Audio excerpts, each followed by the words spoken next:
Hello, hello, and welcome to another week of A Moment with Vivacious. Today we're going to talk about the responsibility we have to take back for the things that we have been irresponsible about. Uh, we got to win, and nobody's coming to win for us. We have to win for ourselves. So while we taking the intro, I want everyone to go call your friend, call your family, call everybody you know and tell them tune in. Just send them over a link so that they can come on in and let's have this discussion. Taking responsibility for the things we were irresponsible about in life. See you soon.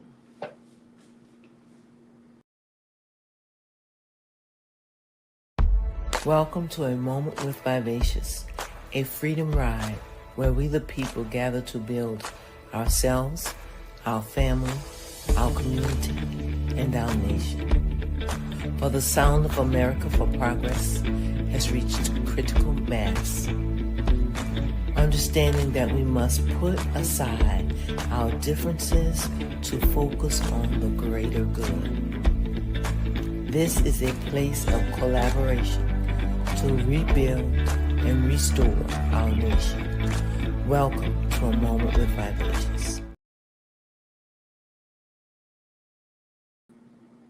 Hello, hello, and of course, I'm excited about seeing you and being here today. And I want to talk about some things that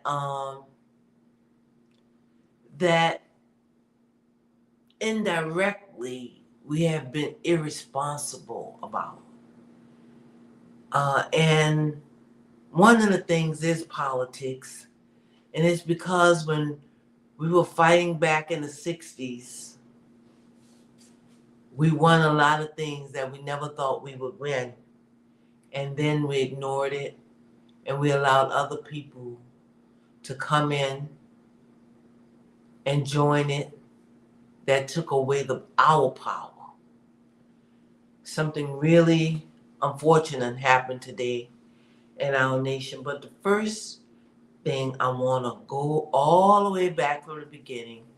If you're a follower of this show, if you're a follower of Vivacious Speech, you know we always talk about preparing ourselves. And this is the month of April. This in Sexual Assault Against Women Month. And I am the chairman of that committee in the National Organization of Women in Georgia. And we had our Jam for Sam. We had a ball. Don't miss it next year. But let me tell you about today with us. We know I work different jobs. You know, where I'm working mental health. Um, I'm working jails. I minister on the street. So I run into people all the time. But I want to talk about this one girl who's going to start our conversation off today.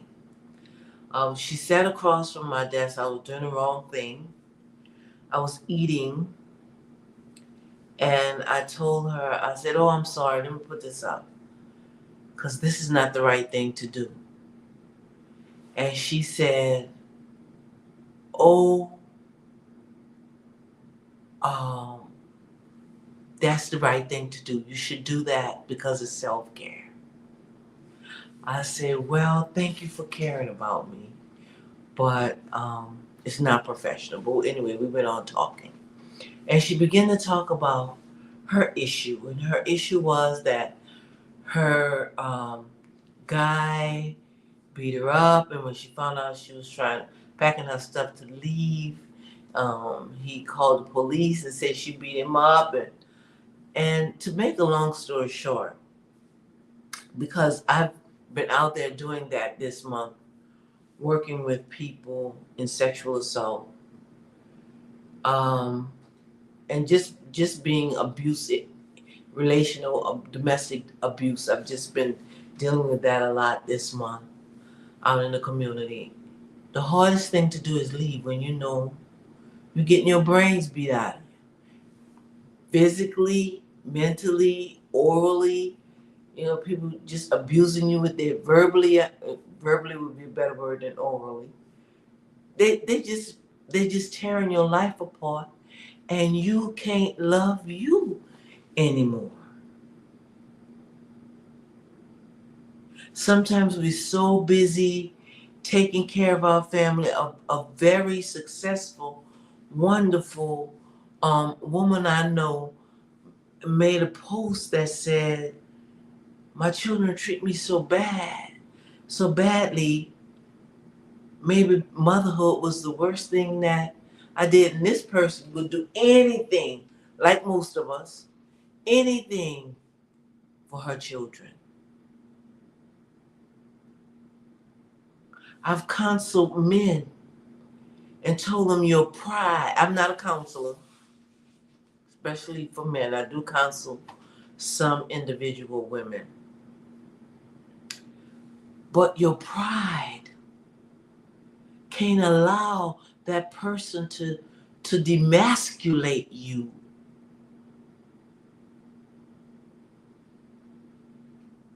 Men are so ashamed of a woman abusing them verbally, financially, physically. They feel like they can't hit you back. Lucky you didn't have my dad for your dad. My daddy told me, don't fight no man, you can't beat him. And if you're big enough to give a lick, you're big enough to take one. I had a mother who said, I don't have any decent underwear. Nothing can't happen to me in the street. I said, well, go buy you some. No, I got to take care of my children. I have to take care of my children. You have to take care of you. You have to take care of you first. So the first thing we've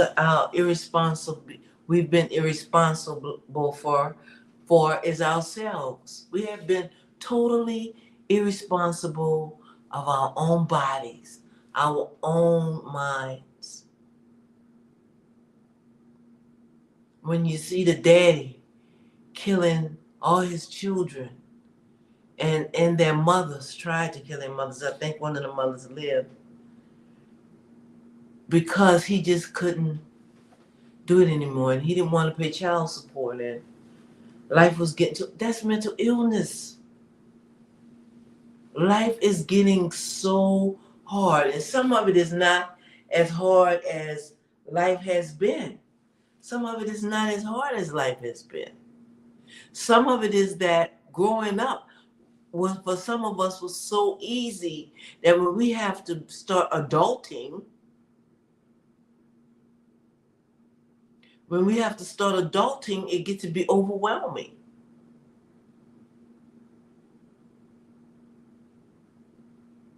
So we're gonna come all the way back, and maybe I could have someone else also again come back and talk to us about self-care.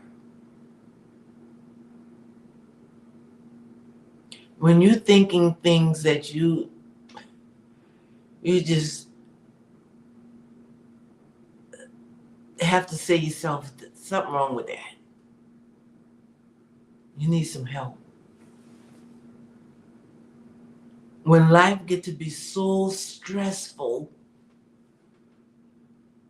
and when they say, when it is said, call the strong ones and see if they're okay. I have a friend, look, nobody would ever guess to know her human side, but I'm her big sister. She made me her big sister.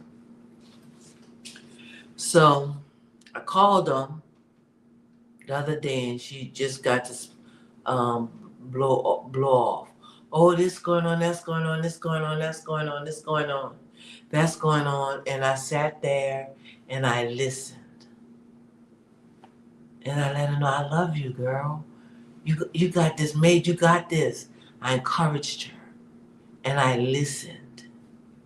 So driving today, I was driving out and I said, let me call her again. So I called her this morning and I stressed, hello. I said, I'm worried. I'm worried about you. I'm concerned. Oh, no, no, no. I'm all right. I'm all right. Oh, you wanted something? I said, I wanted something, but we're not going to talk about me. We're going to talk about you. So I said that to say, people that are close to you and that pour love out to you after you've taken care of yourself, after you've found somebody to talk to. If you don't have anybody to talk to, buy a notebook and write it down. I'm in the middle of writing a book right now, and it's a prayer. Every day I just wrote prayers, especially on time for more than a year, especially in times when I couldn't handle it. So I'm gonna make a book out of those prayers. That's another form of therapy, because now another thing is everybody don't have the income that they had before. We're adjusting. We're making a way to get back to um, having our finances strengthened. That's another thing that's stressing us all out. So, and some of us don't know how to find a counselor, because it's easy to say, go get a counselor.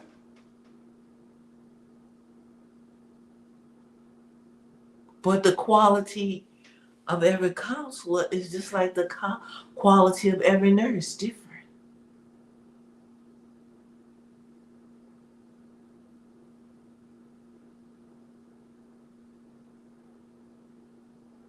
You can't let it stress you out. And some things in life do. But for you, take a deep breath. Someone asked the question just the other day, is it fair to receive love and to expect love if you don't know how to love?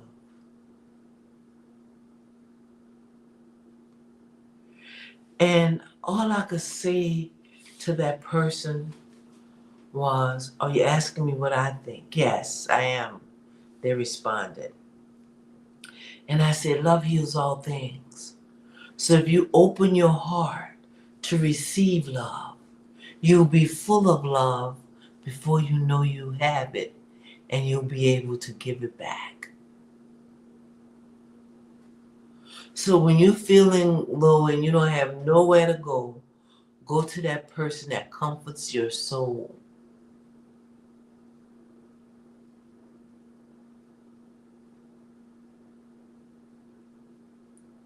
And one of the greatest medicines for self-healing is not giving a doggone what people think or say. What they think and say is just not important. It's just not going to add up to anything in your life. Well, you shouldn't do this, someone told me the other day. They'll walk you out of here. I said, that's why I don't work for nobody. That's why I don't work for this place. They don't want me no more, just say it. I'll go walk in another door. That's why I work the way I work. I have a license. And I can go work somewhere else. But I will not allow anyone to stand up and abuse me and curse me and talk to me any kind of way for a job.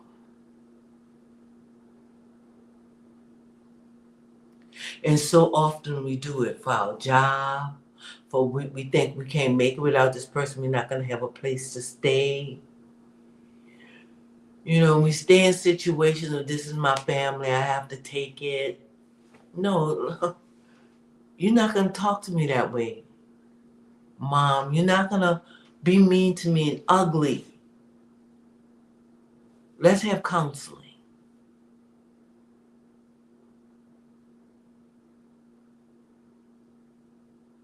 And that takes us right to the next step, building our families. We become angry at the past, at what happened in the past. Things didn't go the way we wanted to go. things didn't happen the way we thought it should have happened because we were family. Bad things happened that the grown-ups in the family made excuses for.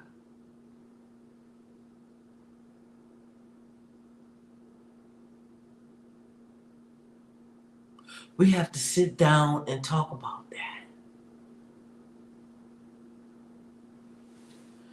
And I say every week, I'm sure, at least almost every week, that my dad raised us. He was a single parent. And some things went on in our family, as we were younger. One thing I knew, Dad gave us all he had. He took care of us. He gave us all he had. And he protected us. But there were some places in life where that human being, that man who never knew what it was like to have to take care of children and then was stuck with 5, went through.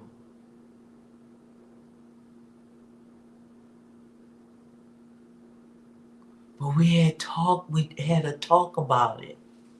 We talked about the things that occurred that I thought he could have done better. But I was a daughter and he was a child. And to be honest with you, some things he admitted to and some things he denied.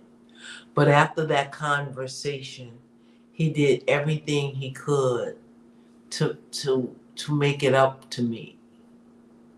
Until the day I told him, you don't have to do that. I just want you to be my dad. And he was my good friend. I would go to the barber with him and we would just spend days together. I would take days off and just drive down there, and we would spend out. His house was in the south side of town, so we rode down. And once I had a daughter, my daughter and I would take a day, 2 days a month at least, and drive down there and spend a day with Dad. And it was some of the best days in my life. And when he passed, I didn't have to fall apart because I gave him everything while he was alive. And that's what we have to do. All of our family members weren't perfect. I read a post today that said cousins are supposed to love each other, not fight.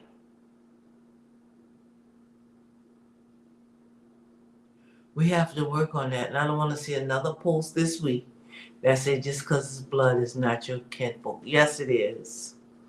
How can we fix this? And being a bigger person don't mean allowing anybody to abuse you. We have to work on it.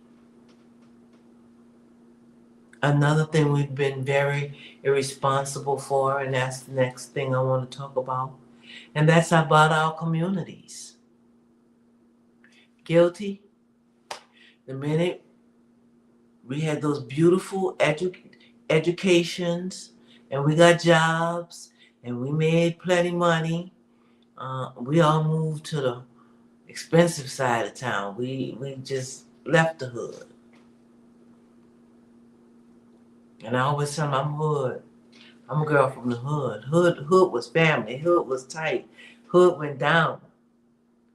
You might be fighting your neighbor, but somebody come on that block, y'all turning around. You're gonna work it. They have that Michael Jackson movie up. For Dad, Tammy, Irma, Mona, myself, we won all the contests. When Michael Jackson came out, what? ABC, nobody could do ABC like us. Because we went outside and we knew one another and we took care of one another and we protected one another. We knew the people who would give suppers and the candy lady. I went in the mall the other day and the lady had kiosk and it had candy lady on it. I said, I have to buy something. You're the candy lady. Candy ladies, well, I don't even know if candy ladies could come back now because probably people would try to rob the candy lady.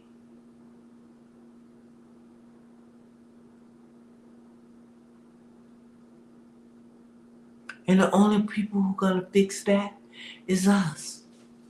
The older people don't want to live in a hood because they're afraid. They're afraid of being hurt.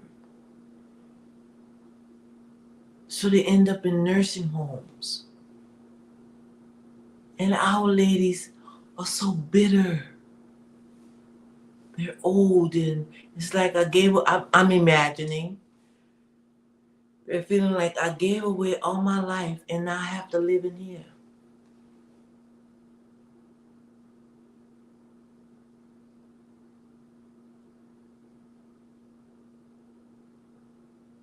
All our businesses are gone. And other people have moved in our neighborhoods and taken over our businesses. We're not making any money at home. We have become totally dependent as a people. We must become responsible again in the areas where we have become irresponsible.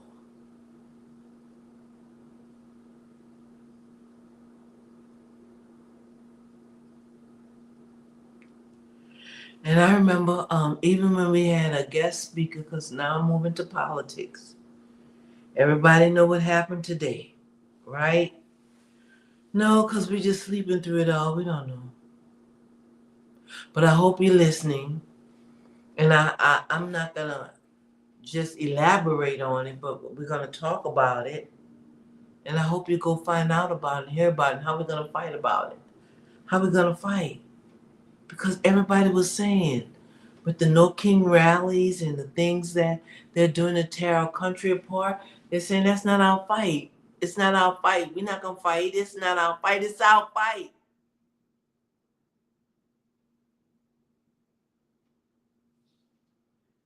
The average American up to this date, and this is April, time is flying by. This is April.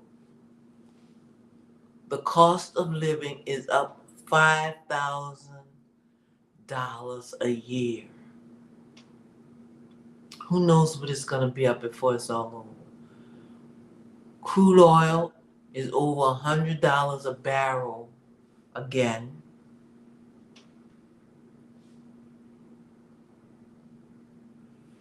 Gas out west is $5 at least or more.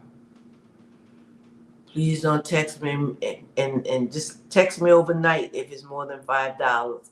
So when I wake up in the morning, I see it and it don't be so shocking. Yeah. And today, while they're taking away everything else, they strip the Voters' Right Act. What did that do and why is that so important to us? They stripped the Voters' Right Act. That means all of our rights, all of our lines that grew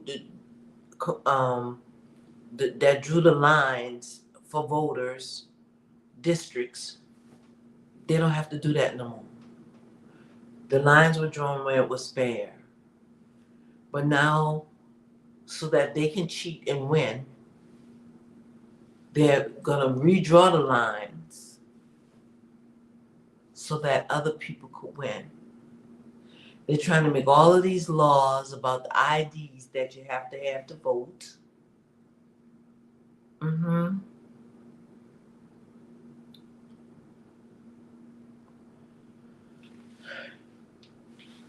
And this is what the ballot looks like. This is my district.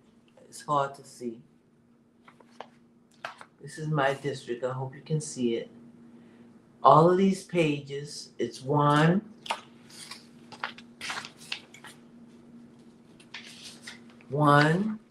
back and front, two, back and front, three, 4 pages. 4 pages back and front. That means, and this is my district, and I'm in Georgia District 5.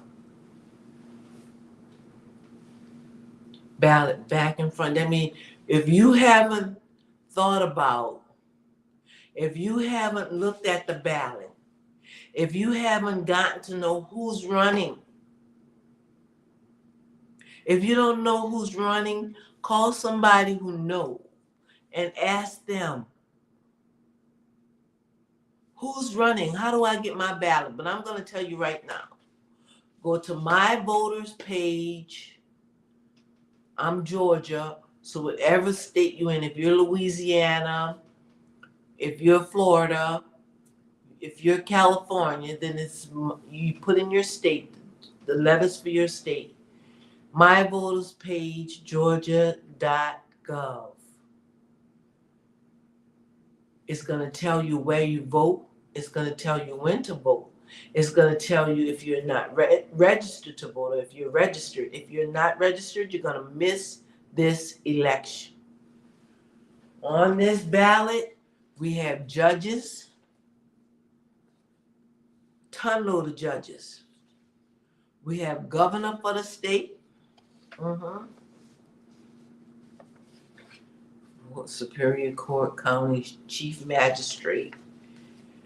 Anybody can get picked up at any time for anything. Any of us at any time could have to see a magistrate judge. They're on the ballot.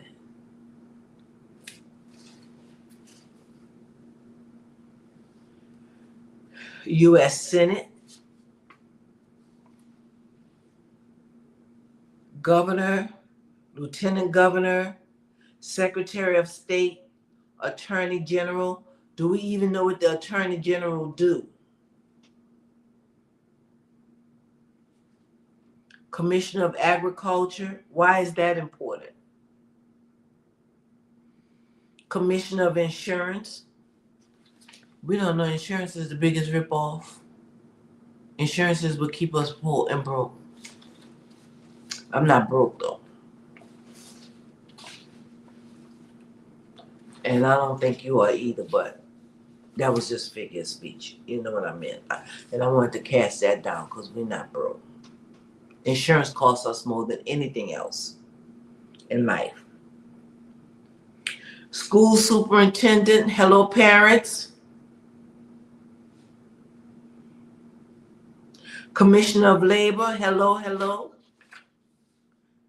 Public Service Commissioner.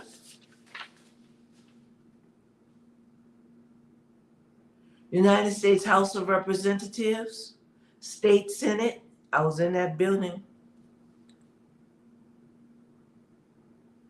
I was in that building watching those state senators. State House, County Commission Chairperson. That's our Fulton County.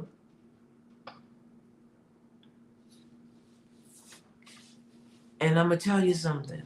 It's no shame if you don't know what these people do. But it'll be a shame if you haven't registered to vote. If you did, just fix it. If you didn't register to vote, be registered to vote for November. Okay? Since you're missing this one, but you see how important this is. This is very important. People come to jail and say, I said, well, some things you have to see the judge. Oh my heavens, the judge, who's the judge? Well, how'd that work? I say, that tells me you didn't vote. You could have voted for that person and known what kind of person you was going to meet this morning. All over a traffic ticket.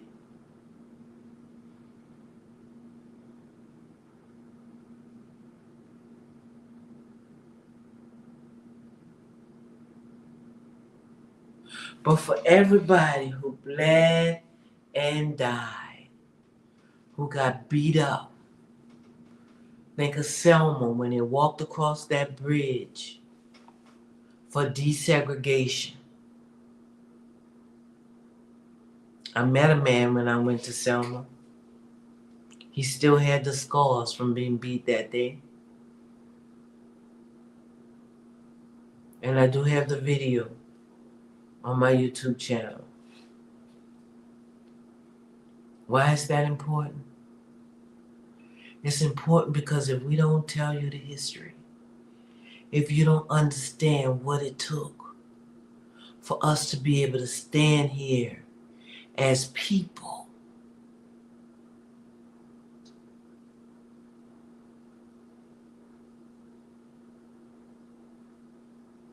if we don't understand that we can go somewhere and say hello and tell a white man, no, I don't like it.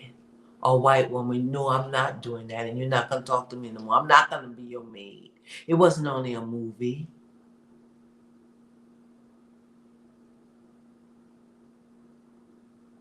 When we as black women can become and stand in a nation the most educated people on the earth. We have more doctors, more people with doctorate degrees in America, more black women than anywhere in the world. You go to any country, there's more black women with doctorates in America. Because people bled and they died and they marched. And they said, no, we're not doing that.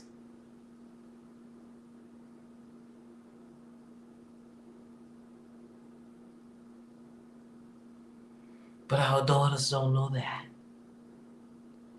Our grandmothers, how did they buy acres and acres and acres of land with money out of a can? But we have all the answers now, but we don't have any money.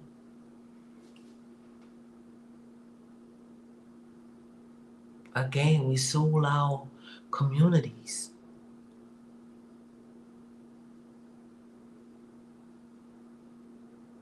We sold our communities.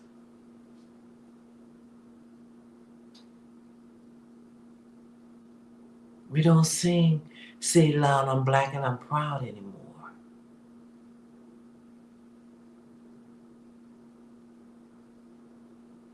Am I being racist? No, but we have to love ourselves first. I have very good friends of other races and nationalities, but I love me first.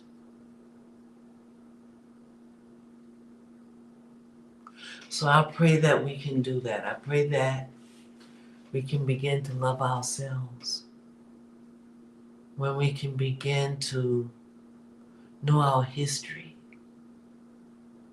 Isn't it funny how Martin Luther King's mom was assassinated, and in a certain way, so was Malcolm X's mom. They didn't like what his parents was doing. They burned down their house, killed the dad, put the mom in an insane asylum.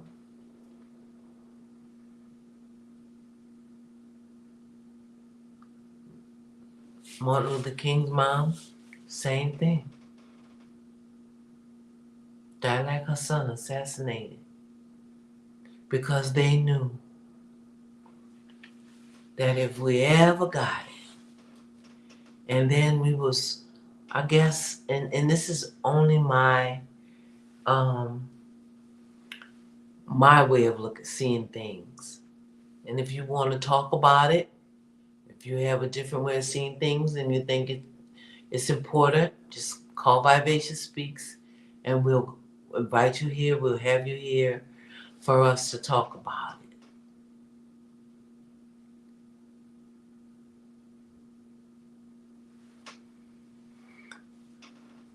But when you can go down the street, go to any restaurant and eat,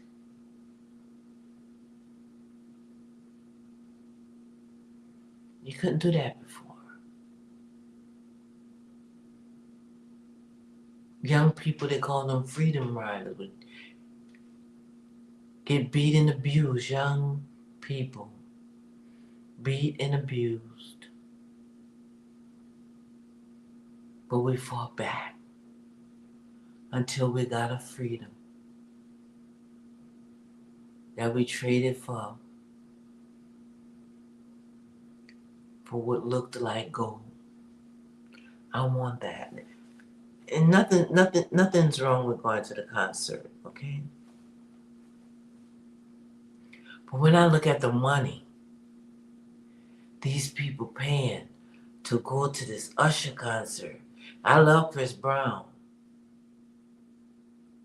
but y'all know what I said, right? Look, could y'all turn your phones on toward the stage and put it on Facebook so I could see it?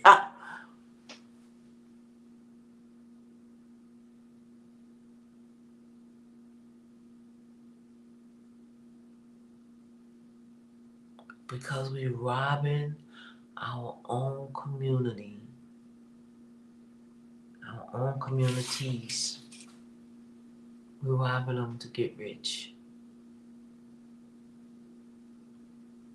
And some of those same people that you spend all those money for at the concert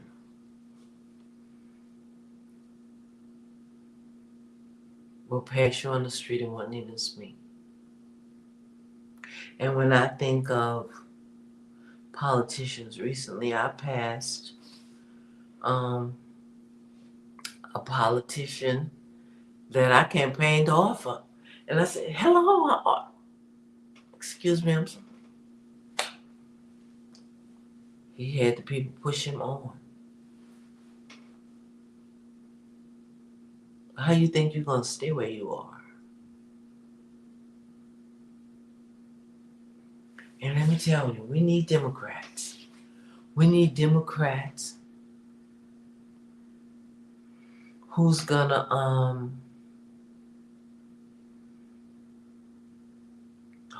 vote prayerfully on our behalf.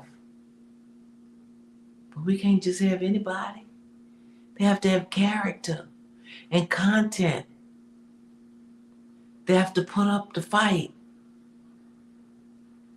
Like the lady who took the bullhorn and she went on the floor in Florida and she was bullhorning it all across the floor and they followed her. She would not shut up. We need people that's not afraid. We need people that's not afraid to come and confront the people and say, look, it's like this.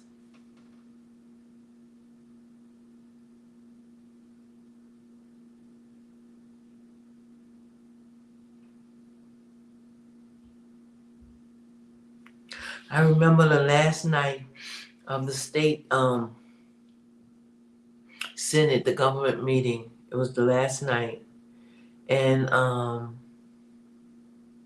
we were walking out. It was after 1 a.m. And one of the senators in the elevator said, man, y'all stayed today? And yes. What district y'all for? And I said, my district. I said, but I'm not a politician. And my girlfriend said, I'm not a politician. He said, y'all didn't even have to be here. I said, yes, we did. And I want you to know I met with my people. I met with them. And the people I saw playing in the hall, I said it.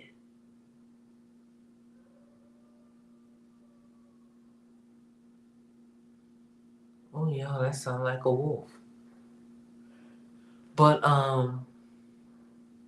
I say that to say, I'm sorry, I just heard, I live by the forest, and I said that to say, we need to be paying attention. We have to wake up and pay attention.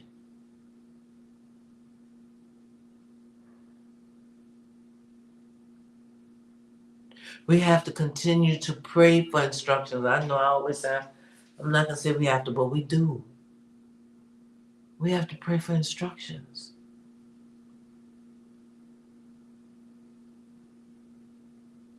And it's good. It's good. You should have fun. You should have entertainment.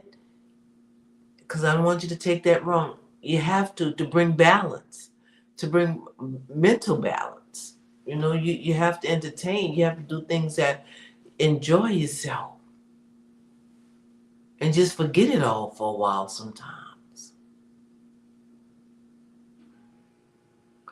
But you gotta come back and pay attention to what's going on. These people that's in Washington don't have a clue. And we're not paying attention that Russia, I want my grandson, and I'm saying him, all my grandkids, and all the children, and yours too. He's just the youngest of mine. To have, by the time he get old as me, I still want them to be in America that he can flourish in.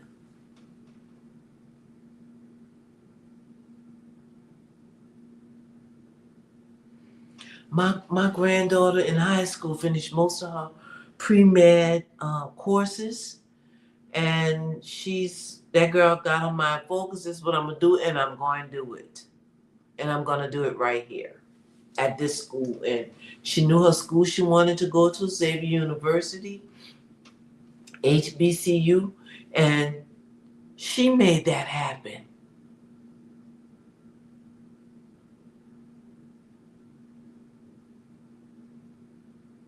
And anything we want to happen, hey guys, we must make that happen.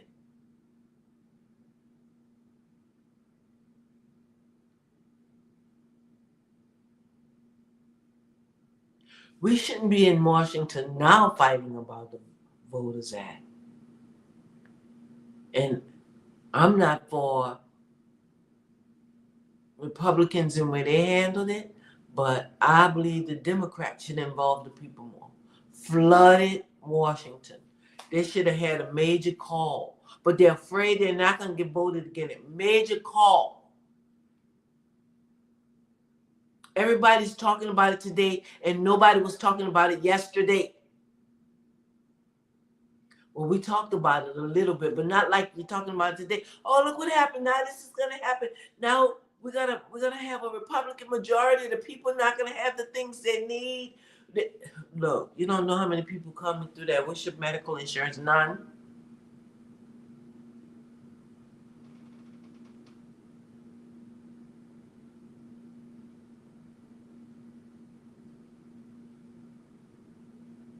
It's time for a march on Washington. And it's all about fight.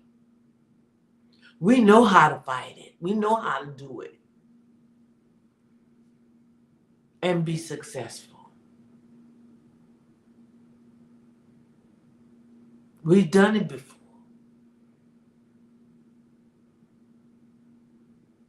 For the future of our children. That our children will have a future.